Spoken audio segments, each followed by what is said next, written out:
Eu estou sentindo a presença do Espírito Santo Glória a aqui Deus. nesse estudo. Glória a Deus. Livro de Apocalipse, capítulo de número 2 e versículo de número 12.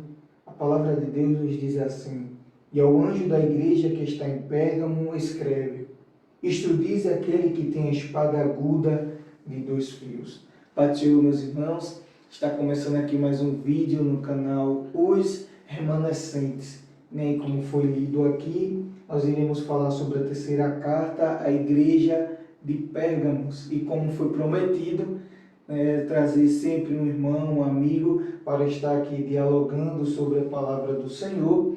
Hoje tivemos a honra e a oportunidade de convidar meu irmão e amigo Diácono Antônio Vinícius. Irmão Vinícius, paz do Senhor, seja bem-vindo. Paz do Senhor, meu amigo Jaziel, é um prazer muito grande estar aqui no canal Remanescentes, compartilhando a palavra de Deus, esse estudo maravilhoso do livro do Apocalipse e as cartas às igrejas.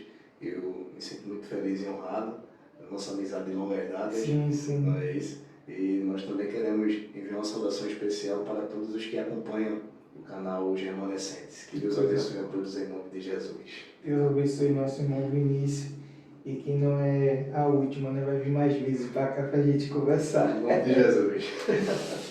Irmãos, essa igreja de Pérgamos, ela tem o nome para a gente usar como introdução, né? Sempre importante a gente falar um pouco sobre a cidade, sobre o nome. E eu estudando e analisando, eu vi, irmão Vinícius, que ele tem dois significados, esse nome Pérgamos. Perfeito. A palavra Pérgamo, ela advém de algumas expressões gregas e todas elas trazem o mesmo sentido, que é cidade alta ou fortaleza elevada. Isto porque a cidade está situada em uma fortaleza que fica a 300 metros de altura, uma fortaleza rochosa, não é isso? E esse é o motivo pelo qual aquela cidade recebeu o nome de Pérgamo. Que coisa maravilhosa. Então, por conta de muitas invasões que existiam também, né? Existiam muitas invasões, as cidades ela tinha a tendência de se assegurar atrás de muros, né? Porém, Pérgamos não precisou muito de muros, né? Ela já era elevada, né? Exatamente. Então, aí o primeiro significado dela é alto ou elevado. E o segundo? Há um significado também com um caráter profético. Porque como as cartas às igrejas da Ásia Menor estão em um contexto histórico, mas também em um contexto profético, e esse contexto profético diz respeito à era de cada igreja, que é traduzida através do período que as igrejas estão passando aqui, o contexto que é aplicado. E em relação a Pérgamo, ela tem esse significado do nome casado, porque é um período em que o Estado estava junto com a igreja. Havia uma relação entre igreja e Estado, através dessa boa convivência entre os dois, que permitia muitas coisas serem realizadas. Então ele tinha esse nome alto e elevado, como foi explicado, porque ele estava numa colina, e tinha também casado porque houve uma união entre a igreja e o Estado. Isso refere-se também ao imperador Constantino, não é isso? Constantino, um imperador que foi muito solícito à igreja, não é isso? Dizem que Constantino foi alguém convertido ao cristianismo, não é? É o que a gente não pode afirmar, nem também trazer palavras negativas quanto à sua convenção. Porém, ele foi muito solícito, ele foi muito bondoso com a igreja e permitir que a igreja fizesse os seus cultos sem nenhum tipo de impedimento. Também findou a perseguição nos seus dias. Não é? A igreja que vinha de um caminho de perseguições duras, até questões de martírios que já haviam acontecido, mas através do período de Domiciano como governador, ele trouxe esse período importante para a igreja. Que maravilha! Então a igreja teve em si, com Constantino, uma vantagem, né? Isso. Porque cessou aí as perseguições e, como o senhor bem frisou e falou aí não sabe a conversão se ela foi genuína por questões políticas. Mas sabemos de uma coisa, que beneficiou a igreja do Senhor, né? Perfeitamente. Coisa maravilhosa. Agora, irmão Vinícius, onde está localizado Pérgamo? O que era esse lugar, essa cidade? Quais economias desse lugar? Muito bem, a cidade de Pérgamo, ela não estava como Esmirna e Éfeso, na costa do mar, não era uma cidade portuária. Certo. Porém, isso não fazia com que a cidade fosse desvalorizada no tocante à economia. Ela tinha outros meios de economia, como unguento, como vaso, que era fabricado, como também o pergaminho, que era inclusive o carro-chefe, o produto que trouxe uma visibilidade maior no tocante à economia daquela cidade. É o principal, né? Principal, dizer assim. perfeito. Coisa maravilhosa, porque quando se está na situação dela estar distante, né, assim, do mar, a tendência é a gente achar que o comércio foi enfraquecido, né? Exatamente, exatamente. Só que é bem o contrário, né? Ela se munia de outros produtos que faziam com que o comércio e a economia da cidade também tivesse altas. Que coisa maravilhosa. Pérgamo, ela foi um importante centro cultural, né, isso, e político no mundo antigo. Mas hoje, Pérgamo, como está Pérgamo hoje? A cidade de Pérgamo hoje se encontra em ruínas, como todas as outras cidades da Ásia Menor. Era um local em que havia vários terremotos.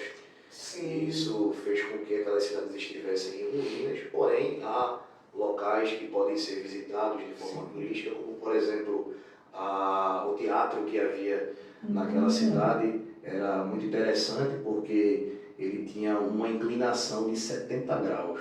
Olha para aí. Então era possível daquele auditório os espectadores verem toda a apresentação teatral e esse teatro ainda pode ser visitado hoje com as ruínas, mas diante de muitos monumentos que foram destruídos, ele está bem conservado, né? Ele pode ser visto e visitado também. E essa história ainda continua hoje, né? Por essas ruínas, ela continua. Tinha também uma biblioteca, né? Interessante, a biblioteca que havia em Pérgamo era considerada a segunda maior biblioteca do mundo antigo. Só perdia para a biblioteca de Alexandria, no Egito. E há uma coisa interessante aqui, me permita dizer, de que havia uma rivalidade entre a biblioteca do Egito, que era a primeira, a maior, e a biblioteca de Pérgamo, que era a segunda. E interessante é que, como o material dos escritos era o papiro, e o papiro era fabricado no Egito, eles findaram a exportação para Pérgamo, porque havia ali um ciúme, uma ameaça. Eles pensavam de que não, essa biblioteca vai crescer e vai superar a gente. Então, acabou-se a questão da exportação do papiro. Isso forçou Pérgamo a criar o seu próprio material para fazer os escritos. E esse material é chamado de pergaminho, que está correlacionado ao nome Pérgamo, através dos couros dos animais que eram retirados, eram curtidos e esticados, e através deles os escritos eram feitos e eram preservados e tinha uma durabilidade muito maior do que o próprio papiro. Que maravilha! Tentaram até, podemos dizer assim, atrapalhar o comércio, mas na verdade só abriram melhor a visão dele comercial, né? Perfeito. Porque ele tinha um material e exportava. Exportava agora, exatamente. É tão comum que eu me lembrei agora que da segunda carta que Paulo escreve a Timóteo, capítulo de número 4, versículo 13, ali Paulo diz assim: vem depressa, né? E quando vier, traz a capa, traz os livros e principalmente os pergaminhos. Olha que maravilha. É muito interessante, né? Você vê como ficou comum a utilização do pergaminho ao longo da história. Que era criado em Pérgamos, né? Isso. Perfeito. Coisa maravilhosa. Terminando um pouco essa introdução, irmãos, porque é muito importante a introdução sobre a cidade, o que era a cidade, para a gente poder entender melhor esse contexto, para a gente entrar agora num assunto que é sobre a carta direcionada a essa igreja. Foi direcionada a outras igrejas, mas eu gostaria de saber, irmão Vinícius, o que estava acontecendo com essa igreja de Pérgamos para que Jesus ele viesse essa carta para ela. Era uma cidade idólatra. Já começa aí no versículo 12 essa mensagem, né? Exatamente. É interessante dizer que aquela cidade estava inserida em um contexto pagão. Sim. A cidade de Pérgamo era uma cidade altamente idólatra. Eles haviam naquela cidade a prestação de culto ao imperador, Sim. como também outras cartas Outras outras cidades. É interessante que no culto ao imperador, o imperador era Deus. Eles deveriam se curvar diante do imperador, mas Cristo não se curva diante do imperador, né? Ele se curva diante do Deus dos céus. Então, através disso aí, a igreja estava num contexto desfavorável, como também quando falamos a respeito dos 4 cultos maiores que eram feitos naquele lugar, celebração a deuses como Atenas, Sim. tem Dionísio, não é? Atenas é a deusa da sabedoria, não é isso? Dionísio é o deus das festas, não é? E na cultura romana também recebe o nome de Baco, deus Baco, de onde vem a palavra bacana. Sim. Não é? É um alerta muito grande, né, para aqueles que gostam de chamar um outro de bacana, saudar dessa forma. Isso não é uma saudação válida, porque a gente percebe que é de origem pagã, está se referindo a um deus pagão. Como também Zeus, que era o rei dos deuses, não é para eles, né? Porque para a gente o rei dos reis e Senhor dos senhores é Jesus. Com certeza. É? E Asclépio também, que era um deus da medicina, da cura, e tudo que acontecia de milagre envolvendo questões medicinais era atribuído a ele. Asclépio. Asclépio, exatamente. Então, a igreja de Pérgamos era uma igreja idólatra, não é isso? E esse problema também, além de ser externo, também era interno, porque externo porque havia perseguições. Perfeito, né? perfeito. Mas também nós vemos no decorrer do texto que eles também tinham problemas internos. Mas antes da gente entrar nesse problema interno, esse versículo 1 ele fala: "E o anjo da igreja que está em Pérgamo escreve: Estudie aquele que tem a espada aguda de 2 fios." Chamou muita atenção essa apresentação de Jesus a essa igreja. Perfeito. Jesus é muito preciso, né? Sim, sim. Ele sempre, em cada carta, ele tem uma forma de apresentar-se de acordo com a necessidade daquela igreja. E a gente percebe que como o contexto aqui era muito difícil, e a questão de que você estava falando de que as questões externas que refletiam nas questões internas, porque a igreja estava inserida naquele contexto. Sim. Então o paganismo que havia fora também batia na porta da igreja, não é? A igreja precisava ter cuidado. E quando Jesus ele se apresenta àquela igreja como aquele que tem a espada aguda de 2 fios, isto aqui traz 2 significados para a gente de acordo com as escrituras. O primeiro é que essa espada aqui representa o juízo. O juízo. Exatamente, o juízo de Deus, o juízo de Jesus para aquela igreja. E essa questão da espada, quando a gente pensa em espada, a gente pensa não é num guerreiro com a espada na mão. Sim. Só que diferente do guerreiro com a espada na mão, essa espada estava na boca. Eita, que maravilha. Na boca. Isso reflete também a palavra de autoridade que emana de Jesus, né? Ele faz um juízo, ele desencadeia o juízo através da palavra da sua boca, não é isso? Por isso que quando João vê Jesus no capítulo 1, não é? Sim, sim. Ele disse que os seus olhos eram como chama de fogo, e dá várias características. Uhum. E ele diz assim: e da sua boca saía uma espada aguda de 2 fios. Fazendo referência que essa espada não estava na mão, estava na boca. Na boca. É a palavra de Deus. A palavra de Deus. Que coisa maravilhosa. Então ele enfrentava esses problemas internos. Era grupos. O que era que tinha assim interno nessa igreja? Quando nós olhamos aqui o contexto, nós percebemos pelo menos 3 grupos distintos dentro da igreja. 3. Perfeito, 3 grupos dentro da igreja de Pérgamo. Uhum. E é interessante que Jesus sabia. Não é? Porque quando nós olhamos aqui o versículo 13, quando ele diz: eu sei as tuas obras, e ele diz isso em todas as cartas, ou eu sei, ou eu conheço, e isso revela a onisciência de Jesus. Não é? Ele sabe de todas as coisas. A onisciência é o conhecimento pleno, imediato, total, perfeito que Jesus tem de todas essas coisas. Então ele sabia o que estava acontecendo dentro da igreja. Ele sabia os problemas que a igreja estava enfrentando, e ele mostra pelo menos 3 grupos distintos que haviam dentro da igreja. Havia, em primeiro lugar, o grupo dos fiéis. Sim. O grupo dos fiéis. E esses grupos aqui dos fiéis, esse grupo dos fiéis, na verdade, ele se manifesta justamente no versículo 13, quando diz assim a palavra: eu sei as tuas obras e onde habitas, que é onde está o trono de Satanás. E alguém pode se perguntar, né, por que o trono de Satanás habitava lá?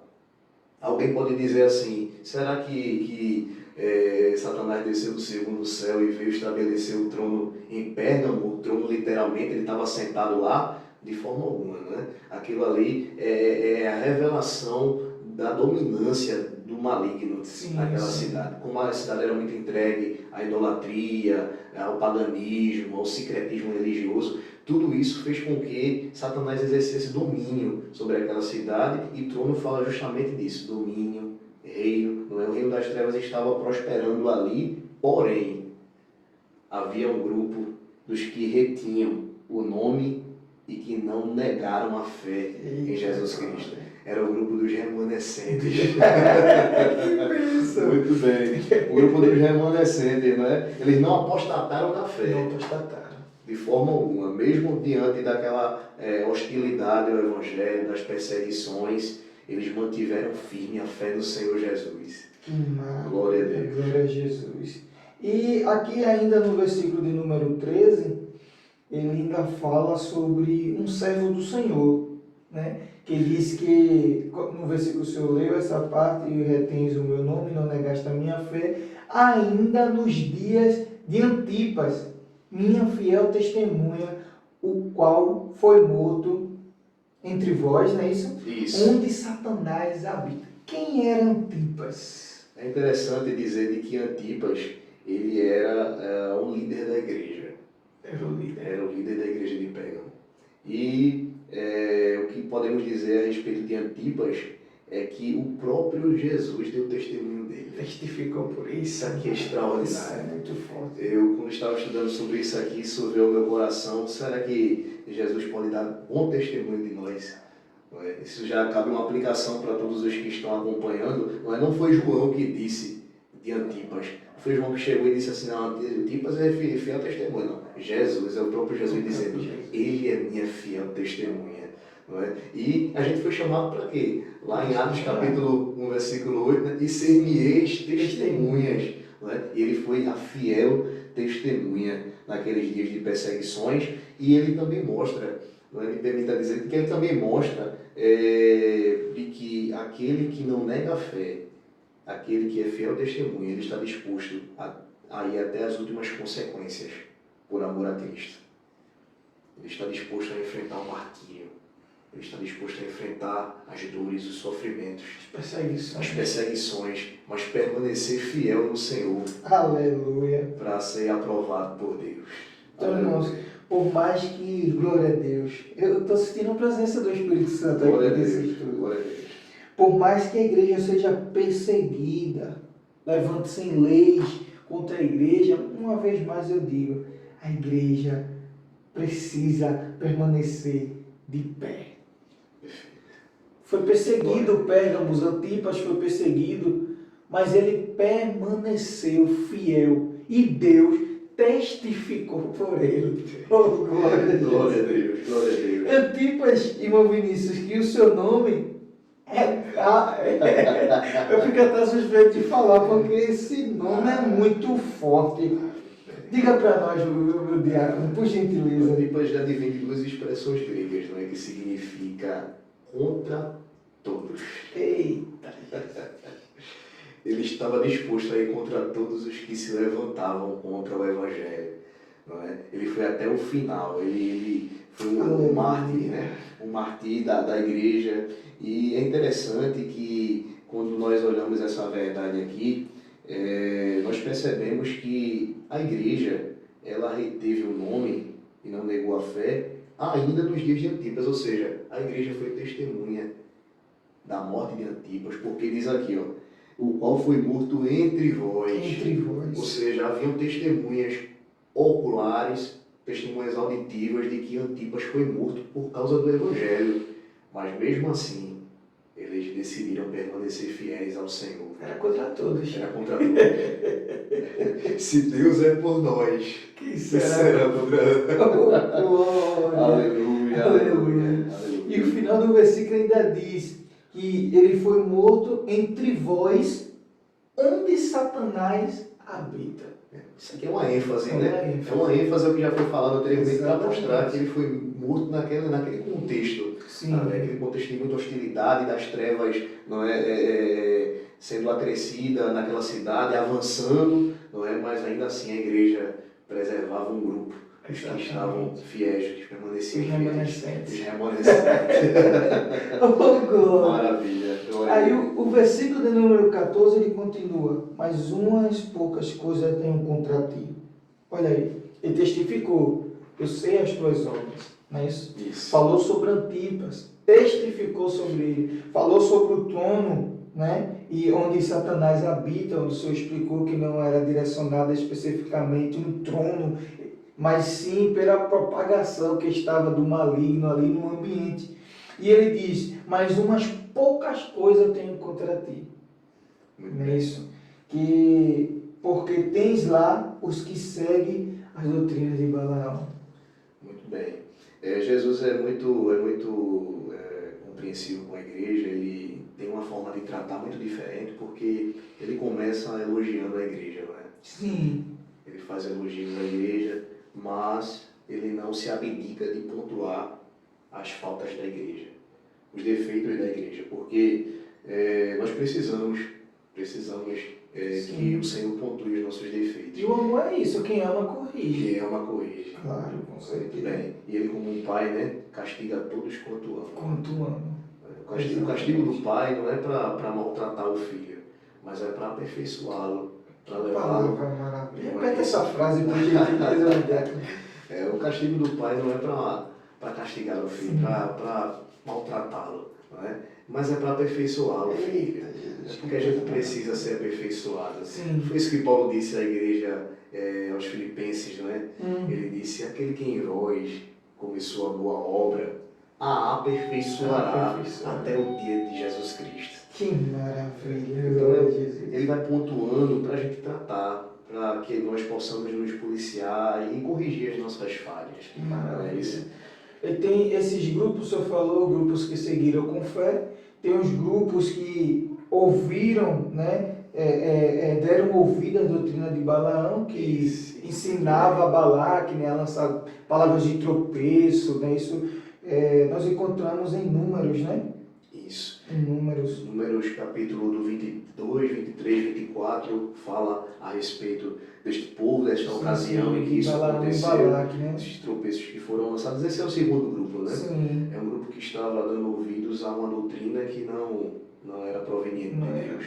Não é? Isso foi muito pontuado pelos apóstolos nas cartas, nas epístolas, não é? Sobre dar ouvidos a doutrinas errôneas, doutrinas de homens, doutrinas de demônios, não é? E a Bíblia fala com muita ênfase sobre isso. A gente tem muito cuidado de pontuar essas questões, porque me parece que quando eu olho aqui, que a estratégia do diabo mudou. Sim. A princípio era a perseguição ferrenha contra o povo de Deus, mas ele percebeu que quanto mais perseguia, mais a igreja crescia, né? Ele disse: tem alguma coisa errada aqui, né? Me parece que eu estou colocando gasolina no fogo ao invés de água, né? A igreja está se expandindo, a igreja está crescendo, então vou mudar a estratégia. Né? Isso aqui é muito importante. E quando o diabo não encontrar brecha em uma área, ele vai procurar na outra. Ele vai mudar as estratégias. E ele mudou aqui. É interessante que ele foi na questão doutrinária. Ele agora estava atingindo dentro o vício doutrinário da igreja. Já partiu a ser interno. Um problema interno. Era externo, mas que se internizou ali. Sim. Não é isso? Por causa das questões doutrinárias, que é o que a gente precisa ter muito cuidado. Isso. Né? O Paulo que disse a Timóteo: tem cuidado de ti mesmo. 4:16. E da doutrina. Tem cuidado de ti mesmo e da doutrina. Então, tinha esse grupo que abriu brecha, né, para que houvesse esse trono do inimigo, né? Exatamente. E também ele fala sobre outro grupo que são os nicolaítas. Algumas pessoas dizem nicolaítas, né? Mas eles nicolaítas, e que o que eu aborreço, essa palavra é muito forte. Porque uma coisa é chegar a esse ponto de o próprio Jesus dizer que eu aborreço, o caso estava sério. Com certeza, com certeza. Sobre esse grupo, a gente não tem muita informação e a gente vai naquela questão de que aonde a Bíblia se cala, eu me calo também. Porque aonde a Bíblia se cala, eu me falo nessas heresias. Isso. Mas como nós olhamos aqui, de alguns estudiosos da Bíblia, nós entendemos que essa doutrina dos nicolaítas, ou esse grupo, esta seita dos nicolaítas, era proveniente de um homem chamado Nicolau. Que alguns até dizem ser um dos sete diáconos da igreja primitiva. Um dos diáconos era Nicolau. E alguém diz que ele avançou na trajetória, mas se perdeu e seguiu esse caminho. Mas é só uma teoria. Deixar bem claro isso, né? De que aqui é só apenas uma teoria de alguns estudiosos. E que deve ser mencionada, mas não levada em consideração como regra de fé. E esses nicolaítas, a doutrina deles era aborrecida pelo Senhor, como você falou. É muito importante isso aqui, porque o que Deus aborrece, a gente aborrece também. Com certeza.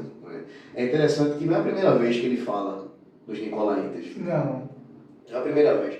Na primeira carta, na igreja de Éfeso, ele também fala a respeito dos nicolaítas, no capítulo 2, versículo 6. Isso. Ele diz assim: tens, porém, isto, que aborreces as obras dos nicolaítas.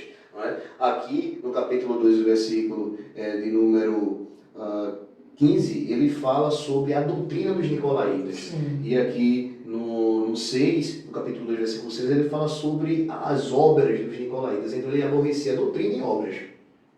Eles não agradavam a Deus em nada. E a diferença entre a igreja de Éfeso e a igreja de Pérgamo é porque a igreja de Éfeso aborrecia também. Isso. Eles nutriam o mesmo sentimento de Deus em relação à doutrina dos nicolaítas, mas em Pérgamo não eram todos, não é? Porque a gente está falando aqui de grupos, não eram todos, mas um grupo seguiu a doutrina dos nicolaítas. E trouxe esse problema para dentro da igreja. Mas como o nosso Deus ele é maravilhoso e tudo vê, né? Tem seus olhos como chamas de fogo. E aí ele faz uma correção para o povo, não é isso?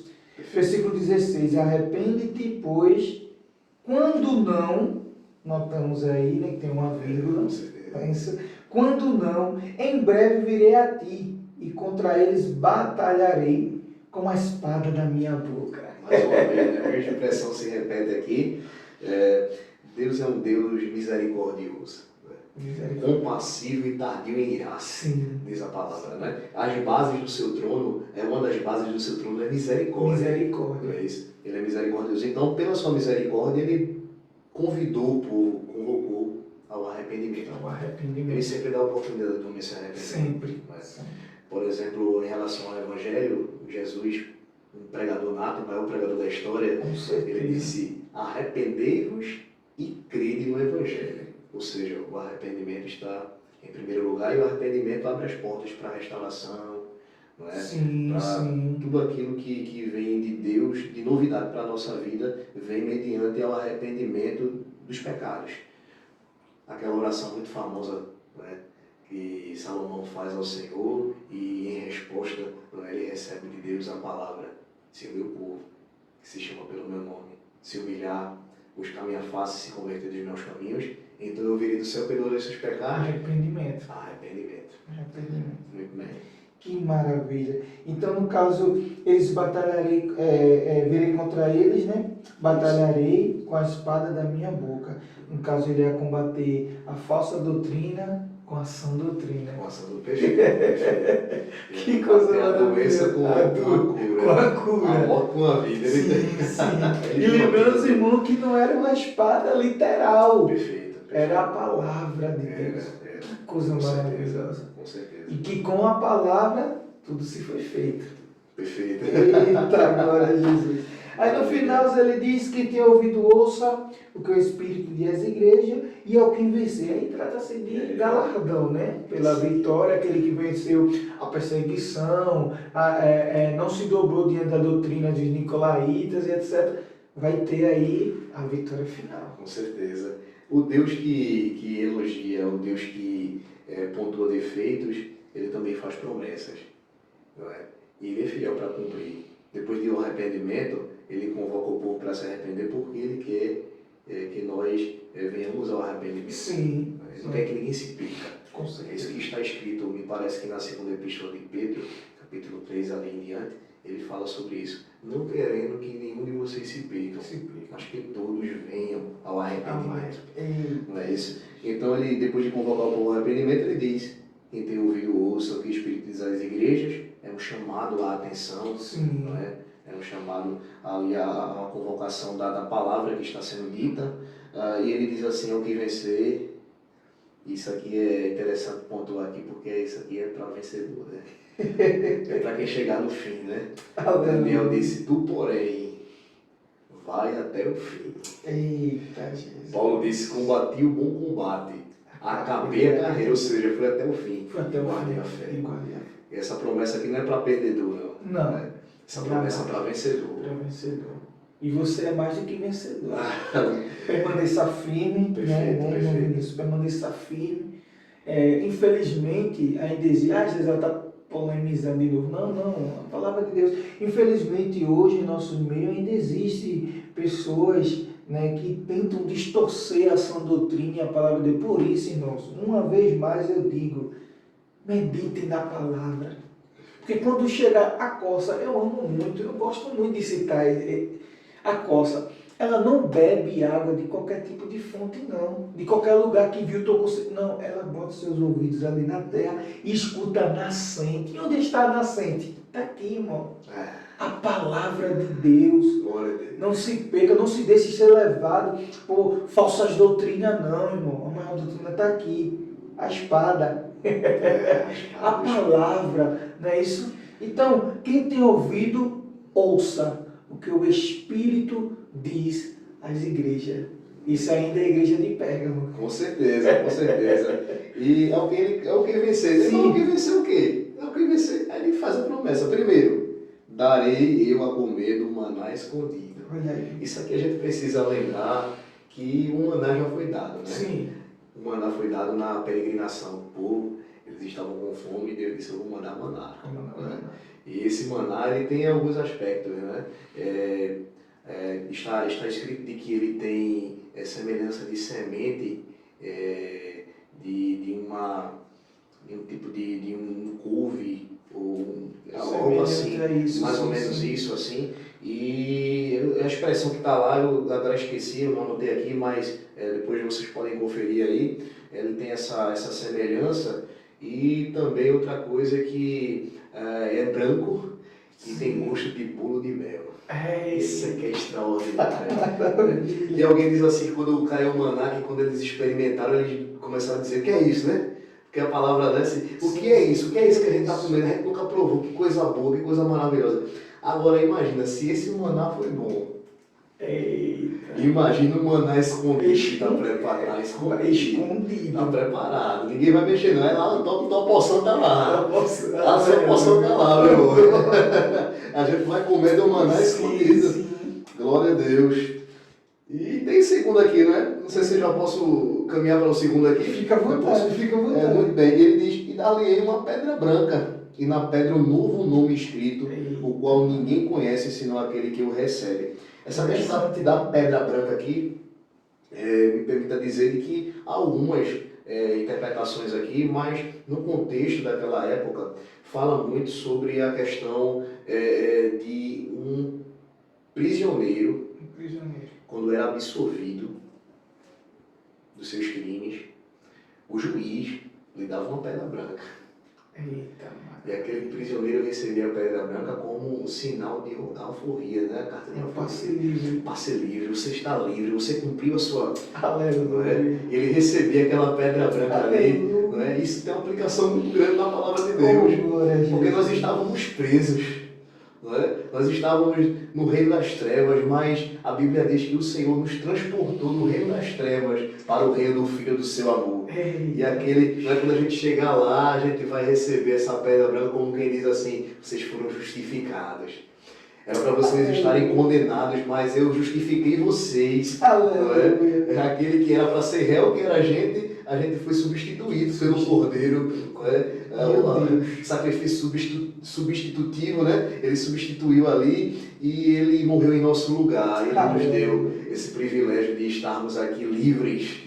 Na pessoa de Jesus somos livres e receberemos essa pedra branca como sinal dessa liberdade. Glória a Deus, glória a Deus. E um novo nome. Sim.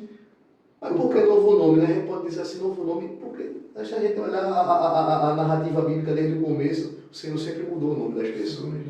Era Abrão, agora chama Abraão. Era Sarai, chama Sara. Não é isso? Jacó, Israel. Então é um novo nome porque é uma nova vida. Eis que tudo se fez novo. Glória a Deus, glória a Deus. Esperamos ansioso esse momento. Glória a Deus. Né? Maranata. Se refere Maranata. Ele Glória diz exatamente isso. Ora vem, glória a Deus, Senhor Jesus. Interessante aqui também que como é do maná escondido e o nome é escrito ao qual ninguém conhece. Sempre os mistérios de Deus. E é um particular muito grande. É um particular muito Ninguém não vai sair mostrando para todo mundo, não. Não, ninguém conhece. Esse nome, né? Você vai conhecer, você vai receber a revelação do nome de forma inédita. Ele vai mostrar a ninguém antes, é você primeiro. E ninguém conhece, senão aquele que o recebe. Que maravilha. Você ainda vai continuar sem ler Apocalipse? Você ainda vai continuar sem ler essa carta de Pérgamo? Que coisa maravilhosa foi esse estudo. Aprendi muito, irmãos. E eu tenho certeza que você aí também, do outro lado, tem aprendido muito com essa igreja. Amém? Vamos orar? Orar pelos nossos irmãos. Com certeza. Em nome de Jesus, para encerrar esse estudo maravilhoso, né? Maravilha, maravilha. Pois não, vamos orar. Pai, em nome de Jesus, nós estamos, Senhor, em Tua presença e é através, Senhor, deste estudo maravilhoso que nos debruçamos aqui nesta noite, nesta igreja de Pérgamo. Nós entendemos, Senhor, que mesmo em meio às perseguições, mesmo em meio à hostilidade do Evangelho, como Antipas, Senhor, faz de nós fiéis testemunhas. Aleluia. Nos dá graça para suportarmos as perseguições e para irmos até as últimas consequências por amor ao Teu nome, Jesus. Nós queremos não ser do grupo dos que seguem a doutrina de Balaão, a doutrina dos nicolaítas, mas nós queremos ser o grupo dos remanescentes. Aleluia. Dos fiéis que permanecem ancorados na doutrina verdadeira, na doutrina genuína, na palavra, no Evangelho. Aleluia, em meio às perseguições, nos dá ousadia, Senhor, para pregarmos a Tua palavra, para continuarmos firmes, Senhor, ainda que tenhamos medo, que isso é comum, Senhor, mas nos dá ousadia, que a ousadia, a coragem supera o medo, Senhor, e nos faz ficar firmes em meio às adversidades, Senhor Jesus. Nos faz, Senhor, chegarmos, não é? Glória a Deus, ao momento em que nós receberemos da Tua parte o vinde benditos de meu Pai, ao momento que nós receberemos das Tuas mãos uma pedra branca, aleluia, que nós comeremos do maná escondido, aleluia, e seremos mais do que vencedores, a nossa vitória será completa e triunfante. Eu te peço, Senhor, ajuda os meus irmãos que estão passando por situações difíceis na fé, a fé está oscilando, mas faça-o entender através desse estudo, Senhor, que este irmão, ele pode ser alcançado e renovado hoje, Jesus. A sua fé pode ser acrescida hoje. Aleluia. Através da Tua palavra, Senhor, a fim de que ele diga como Paulo: combati o bom combate, acabei a carreira e guardei a fé. Aleluia, eu estava passando por muitas situações, muitas oscilações, mas enfim eu cheguei. Aleluia, a linha de chegada para receber de Deus o galardão, a coroa. Senhor, eu te peço também por este programa, Senhor. Glória a Deus, este canal remanescente que tem sido fonte de bênção para a vida de muita gente. Abençoa Jaziel, Senhor. Tem sido este, Senhor, que recebeu da Tua parte esta incumbência de seguir com esta missão. Abençoa o Teu servo, abençoa sua esposa, toda a família, Senhor Jesus. Que esse programa alcance, Senhor, pessoas que estejam mais distantes da terra, até os confins da terra, Senhor Jesus, eu te peço, tu podes fazer isto, Senhor Jesus, propagar o teu nome através deste canal. É o que nós te pedimos, Senhor, e te agradecemos em nome de Jesus. Amém. Amém. Amém. E assim nós encerramos esse vídeo com a bênção do nosso Senhor e Salvador Jesus Cristo. Uma vez mais queremos agradecer ao nosso diácono, amigo Antônio Vinícius. Muito obrigado por essa participação maravilhosa. Eu que agradeço, meu amigo. Feliz demais com o Senhor Jesus. Glória E sentindo a presença dele aqui. Muito emocionado com todo o estudo aqui.